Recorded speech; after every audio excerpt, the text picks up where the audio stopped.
بلحظة يأس قرر يعمل صفقة رح تغير حياته للأبد. بس يلي ما كان بيعرفه إنه الشيطان ما بيعطي شي ببلاش. الكوابيس صارت حقيقة والموت صار يدق باب كل واحد من عيلته. يا ترى في مهرب من هاللعنة؟ ما رح طول عليكن، خلونا نبلش.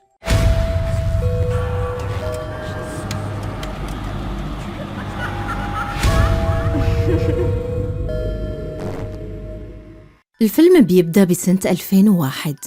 نادية بتقرب من أمها المريضة وبتقلها إنه اليوم ليلة رأس السنة، وبتسألها إذا بتحب يعملوا احتفال بالبيت ليفرحوها شوي.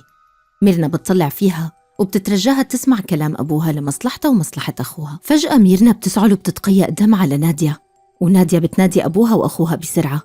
سويانتو بيطلع من الغرفة، ولما يوغا بيسأله ليش ما عم يساعد أمهم، سويانتو بغضب بيقله إنه يطلع برا. فيوغا بيشوف أبوه وهو فايت على غرفة تانية وبيسمعه عم يتوسل لشخص إنه ما يأذي مرته. بعد فترة قصيرة نادية ويوغا بينبسطوا لما بيشوفوا أمهم صارت منيحة وحضرت لهم الأكل، وسويانتو بيعتقد إنه دعاءه استجاب. بعدها عند منتصف الليل بيتبادلوا التهاني بالعام الجديد، وسويانتو بيعلن إنه احتفال بشفاء أمهم رح يطلعوا بكرة مشوار. بس فجأة بيظهر ظل ورا ميرنا وبتقوم عن الكرسي وبتفوت لجوا. نادية بتلاحظ إنه جرة المي فاضية فبتروح على المطبخ، وهنيك بتتفاجأ بإمها حاطة وشها جوات طنجرة عم تغلي. فنادية بتصرخ وبتلفت انتباه سويانتو ويوغا يلي بيردوا على المطبخ، وبعد صراع سويانتو بيسحبها لورا. فورا بياخدوها على المستشفى ومنشوف كيان شيطاني عم يراقبهم. بعد 3 شهور بنكتشف إنه سويانتو فتح محل جديد وصار يجذب زباين من محلات تانية.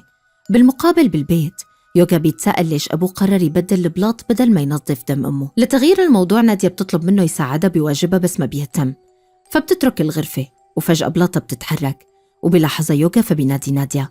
البلاطة بعدها بتتزحزح وبتكشف عن فتحة سرية تحتها، ولما يوغا بيحاول يستكشفها كيان شيطاني فجأة بيمسكه. فنادية بتركض لحتى تساعده وبالنهاية بيقدر يهرب، بس بيلمح عقارب عم تطلع من الفتحة فبيهرب من المكان. ولما سويانتو بيسأل عن الضجة نادية بتتجاهل الموضوع وبتلاحظ إنه البلاطة رجعت لمكانها. بهديك الليلة على العشاء يوغا بيلوم أبوه على موت أمهم وبيقول له إنه قوانينه الصارمة يمكن خلتها حزينة ودفعتها لتنتحر. بعدها سويانتو بيلطمه وبيترك الغرفة وبيروح. بعدها لما يوغا بيحاول ينام بيسمع صوت أمه عم تناديه، فبيطلع ليستكشف وبيشوف بنت صغيرة عم تركض بالبيت. الضوء بالمطبخ بينفتح فيوغا بيروح ليتأكد وبيلاقي أمه واقفة قدام مي عم تغلي.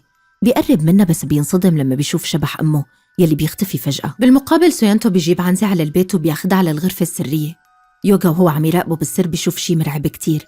بعد 9 سنين يوغا بيقرر يكشف سر أبوه لنادية لأنه صار يعتقد إنها كبرت لحتى تفهم الحقيقة. بوقت متأخر من الليل بياخدها لعند الغرفة وبيطلب منها تطلع جواتها. نادية بتشوف سويانتو وهو عم يعمل طقوس سودا وبيذبح العنزة وبيشرب دمها. بتراقبه وهو عم بيقدم الرأس المقطوع لشخص ما أو لشي ما، وهي بحالة صدمة تامة. بعدها لما سويانتو بيطلع ليدفن راس العنزة برا، نادية ما بتقدر تكبت فضولها وبتقرب منه وبتسأله شو عم بيعمل. بهالوقت يوغا بيكسر باب الغرفة السرية، ولما سويانتو بيحاول يمنعه يوغا بيواجهه وبيقول له إنه هو ونادية صاروا بيعرفوا الحقيقة، وبيصرخ فيه إنه كان لازم سويانتو يكون يلي مات بدل أمهم. وسويانتو بيكشف إنه كان مجرد تاجر فقير وما كان عنده مكان يعيش فيه، ولمقابل مكان مجاني للإقامة وافق يكون المسؤول عن رعاية البيت.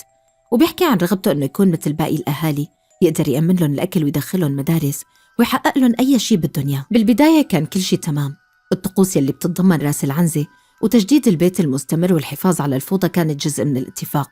بس رغم كل شيء كسبه المخلوق رجع من جديد. سويانتو بيعترف إنه لو كان في طريقة ليستبدل أمهم بشخص تاني كان رح يعملها بدون تردد. بعدها منشوف ميرنا وهي عم تخبره إنه المخلوق ظهر لها بحلم وطلب يوغا. سويانتو بيكشف إنه حلم بنفس الشيء، وميرنا بتطلب منه يعتني بأطفالهم وبتقول إنه المخلوق وافق ياخدها بدل يوغا. سويانتو بيعرض نفسه كبديل لكنها بتقوله إنه الصفقة تمت وبتترجى إنه يعدها إنه مهما صار معها ما يخلي أولادهم يعرفوا، لأنه ما بدها يعيشوا حياتهم بالخوف. ومن هداك اليوم بلشت صحتها تتدهور، وكل مرة كانت حالتها بتسوء كان بيروح لها الغرفة وبيحاول يتوسل للكيان لياخد حياته بدالها، بس فشل كل مرة.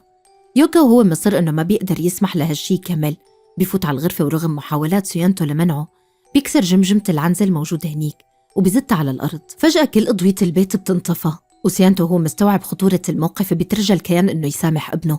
يوغا بيحاول يهرب مع نادية من البيت بس بينصدموا لما شبح بيسد طريقهم. يوغا بيرجع لورا بس شبح تاني بيبلش بيطارده. نادية الغريب إنها ما عم بتشوف أي شيء.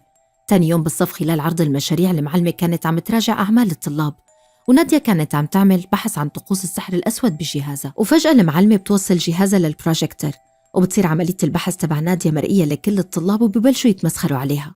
بعدها لما بترجع على البيت بتكتشف إنه الكهربجي مانن قدرانين يحددوا سبب العطل الكهربائي بالبيت. بهديك اللحظة بتوصلها مكالمة من سيتيا، واحد من العمال بمحل سويانتو، وبيخبرها إنه سويانتو مانو بالمحل وما عم يقدر يوصله.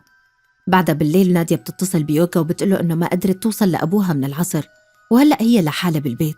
وفجأة بطارية موبايلها بتخلص، بتروح عند جيرانهم وبتطلب منهم تشحن موبايلها عندهم، وهي عم تنتظر أبوها. السيدة بترحب فيها وبتدعيها لتتعشى معهم، وبتقلها إنها طبخت العنزة يلي أبوها عطاها لإلهم. ناديا بأدب بترفض وبتقول إنها أكلت قبل ما تجي. بعدها السيدة بتكشف إنه من وقت ما كانت حامل بتونو وهي بتطعميه لحم من عند أبو ناديا، وبتوضح إنه هذا السبب يلي خلى الأولاد عندها بصحة منيحة وجسمهم مليان. بهالوقت يوغا بيرجع على البيت وبيسمع ناديا عم تصرخ وتطلب المساعدة، فبيركض بسرعة لفوق وبيلاقي مرة واقفة بزاوية الحمام ووشها على الحيط. فبيخاف يوغا وبيقرب منها، بس فجأة بيواجه كيان مرعب وبيوقع على الأرض من كتر الرعب. بعد فترة ناديا بتوصل وبتحاول تهديه وبتسأله شو صاير. بعدها لما سويانتو بيرجع للبيت ناديا بتسأله وين كان، وبيقلها إنه بياع العنزات يلي بيتعامل معه ما كان عنده عنزة سودا، فاضطر يروح على قرية صغيرة ليدور عليها. ناديا بتطلب منه يلاقي حل بسرعة لهالمصيبة، بس سويانتو بيصر إنه إيقافي الصفقة رح يكون كارثة عليهم. بعدها بيعتذر من يوغا وبيشرح له إنه بعد وفاة أمهم صار يكرر هالطقوس لحمايتهم، وبيطلب من يوغا يسمع له ويفهم خطورة وضعهم. ناديا كمان بتترجاه يسمع كلام أبوه، وبتكشف إنه هذا كان آخر طلب من أمهم قبل ما تموت. بعدها بيساعدوا أبوهم بتنفيذ الطقس، وأثناء دفن راس العنزة الكهرباء فجأة بترجع على البيت. تاني يوم ناديا ويوغا بيوزعوا لحم العنزة على الجيران. بعد 6 شهور بليلة راس السنة العلاقة بين العيلة بتكون تحسنت بشكل كبير. يوغا بيروح لجوا ليجيب جاكيته، بس لما بيكون رح يطلع باب الخزانة بينفتح لحاله. بيتجاهله وبيكمل طريقه، بس فجأة بيتواجه مع كيان شيطاني. بس سويانتا وناديا ما بيسمعوا صراخه بسبب ضجة الألعاب النارية برا. بعد فترة لما ناديا بتفوت لتدور عليه بيوقع جسم يوغا قدامها، فبتصرخ وبتنادي لأبوها، وبتنصدم لما بتشوف قوة غير مرئية عم تضرب جثة يوغا بالأرض مرة ورا مرة. تاني يوم لما بياخدوا جثة يوغا للدفن سويانتو بيعبر عن امتنانه للجيران لحضورهم الجنازة، بس بيطلب منهم ما يحضروا الدفن. بعدها بيطلب من ناديا تفوت لجوا وتقفل الباب، بس أول ما بتندار بتواجه كيان لأول مرة، وبتنصاب بالرعب وبتتذكر نصيحة يوغا. بتغمض عيونها وبتسد أذانها، وبلحظة الكيان بيختفي. تاني يوم بالصف ناديا بتنصدم لما راس عنزة بيوقع على طاولتها، بس بعد لحظة بيختفي فجأة. بعدها باستالا بيلاحظ ناديا وهي عم تاخد أدوية مضادة للاكتئاب، وبيقلها إنه واضح عليها الخوف وكأنها عم تهرب من شي معين، وبيقول إنه بيفهم قديش صعب يشاركوا قصتهم لأنه الناس ما رح تفهم مشكلتهم ورح تحكم عليهم. وبيحكي لها إنه لما بيحس إنه عقله مليان أفكار وضغط بيفضي كل شي بالكتابة، لأنه دفتر الملاحظات ما بيحكم على قصصه. بهديك الليلة ناديا بتحاول تكتب بمذكراتها، بس بتحس إنه حدا عم ينادي اسمها، فبتتبع الأصوات وبتلاقي حالها عم تروح على الغرفة السرية. وهنيك بتواجه الكيان الشيطاني اللي كان عم يقطع جثة يوغا. ناديا بترتعب وبتتجمد بمكانها من الصدمة. بعدها منشوف سويانتا وهو عم يضمد جروحها، وبيشرح لها إنه أغمي عليها بورشة الشغل. بتقله إنها شافت المخلوق وإنه أكل يوغا. سويانتا بيحاول يهديها وبيطلب منها تجهز حالها. بعدها سويانتا بياخد ناديا لمكان معين، وخلال الطريق بتشوف عجوز واقفة على جنب الطريق. بتسأل أبوها إذا شافها، بس بيتجاهل الموضوع وبيقلها يمكن واحدة من أهل المنطقة. بعد فترة ناديا بتنصدم لما بتشوف العجوز مرة تانية، بس سويانتو بيتجاهل كلامه وبيكمل سواقة. ولما تصير الدنيا ليل ناديا مرة تانية بتشوف العجوز قدام السيارة، فبترتعب وبتمسك المقود وبتخلي سويانتو يضغط على الفرامل. ناديا بتغمض عيونها وبتسكر أذانها من الخوف، بس لما بتفتحهم بتنصدم لما بتشوف الكيان قاعد قدامها، فبتصرخ وبتطلع من السيارة فورا. بس بلحظة بتستوعب إنه أبوها اختفى، وبتحاول تدور عليه، فبتروح جوا الغابة. وهنيك بتشوف رجال قاعد على مسافة، بس لما بتقرب منه بيطلع كيان تاني. بهالوقت سويانتو بيفيق وبيكتشف إنه ناديا اختفت. أما ناديا فبتلاقي حالها محاطة بكيانات كتيرة. ترتعب وهي عم ترجع لورا وإيدها بتمسك رجلها وبتوقع على الأرض. بترتعب لما بتشوف شبح طفل عم يقرب منها، وبيتبعوا الأشباح التانيين يلي كانوا محيطين فيها. بعدها لما بتفيق بتلاقي حالها داخل كوخ، وبتسمع صوت أبوها عم يحكي مع شخص وبيترجى يساعده. الشخص العجوز بيقله إنه مجرد وسيط، وإنه الموضوع بينه وبين المخلوق. بعدها بيطلب من سويانتو إنه يترك المكان. بهالوقت ناديا بتفوت على غرفة وبتنصدم لما بتشوف صور لعائلات كتيرة معروضة، ومن بينهم صور عيلتها.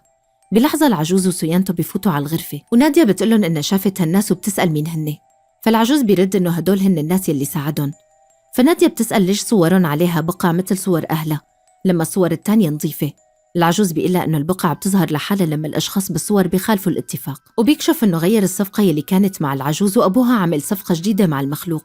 بالبداية راس عنزة سودا كان كافي لحياة مستقرة، بس المخلوق صار يطلب أكتر. سويانتو بيحلف إنه ما كان يعرف إنه المخلوق رح يطلب تضحية بشرية، بس العجوز بيرد عليه وبيقول إنه فشل بالاختبار وإنه سمح لعائلته تنهار بسبب طمعه. سويانتو بيوعد نادية إنه رح يلاقي حل وبيطلب منها تثق فيه. بعد ما يرجعوا على البيت سويانتو بيقفل ورشة شغله وبيبيع سيارته ومحله وبيتبرع بمعظم ثروته لجهات خيرية مختلفة. بهديك الليلة بيلاحظ نادية عم تخبط راسها بباب غرفتها، ولما بيقرب منها بتطلع عليه بابتسامة مخيفة قبل ما تفوت لجوا. سويانتو بيلاقيها عم تمشي على الحيط وفجأة بتنط عليه وبتبلش تخنقه. بعد صراع سويانتو بيقدر يزتها على التخت وبتغيب عن الوعي. بلحظتها سويانتو بياخد نادية وبيغادروا البيت وبيبلشوا رحلة طويلة مسافرين من مكان لمكان، عم يدوروا عن مساعدة لسنوات من شيخ للتاني، وبيتجولوا بجزيرة جاوا وبيلاقوا أشخاص عندهم قدرات خاصة يلي أبوها كان يأمل إنهم يقدروا ينقذوها. بسنة 2021 بيزوروا عجوز اسمها أنجوك، وسيانتو بيتوسل لها إنها تساعده وتحرر بنته ونفسه من سيطرة المخلوق، وبيشرح لها إنه باع كل شي وتبرع بالمصاري. بس أنجوك بتخبره إنه هالشي كان بلا فائدة وما في مهرب. الاتفاق يلي وقعه سيانتو سمح للمخلوق بالدخول مباشرة لعالمهم، وكل 10 سنين بيكون في لقاء لأخذ التقدمة. أول مرة كانت سنة 2002 لما أخذ زوجته، وب2012 كان دور ابنه الأول، وهلأ بال2022 المخلوق رح ياخد نادية، وبييأسوا بيرجعوا على البيت. نادية بتلتقي بباستالا وبتشكره لأنه ساعدها على التعبير عن أفكارها وبتعطيه مذكراتها. وبليلة راس السنة سويانتو بيقعد جنب نادية ليكون معها، بس هي بتطلب منه يتركها لحالها وبتقله إنه آخر طلب لإلها. بعد سويانتو بيحضنها وبيطلب منها تسامحه قبل ما يغادر، ولما تدق الساعة 12 الأضوية بتبلش تطفي وتشعل، والمخلوق بيظهر وراها بس بيختفي بلحظة. بعدها نادية بتبلش تحك إيديها وبتمزق جلدها عن إيديها، بعدها بتمزق جلد وشها وبتمسك سكين وبتقطع حلقة لتنهي حياتها. بعدها منشوف باستالا عم يقرأ مذكراتها يلي فيها بتطلب منه إنه يصلي لها ولعائلتها إذا صدق قصتها، وبتعبر عن أمنيتها إنه لو خسروا بعضهم بهالحياة تجمعهم الحياة الجاية كعائلة وحدة من جديد. بعدها منشوف سويانتو يلي بيدمره الندم على كل شي صار. بالواقع عقله بلش ينهار بعد ما خسر كل شي، بس فجأة بيشوف حركة بالبيت، ولما بيطلع ليتأكد باب الورشة تبع شغله بينفتح لحاله، وبيشوف أرواح ميرنا ويوغا ونادية عم ينادوله، ولما بيقرب منهم بيلاحظ إنه رؤوسهم تحولت لرؤوس عنزات، ولما بيفوت على الغرفة الباب بيتسكر وراه وبينتهي الفيلم.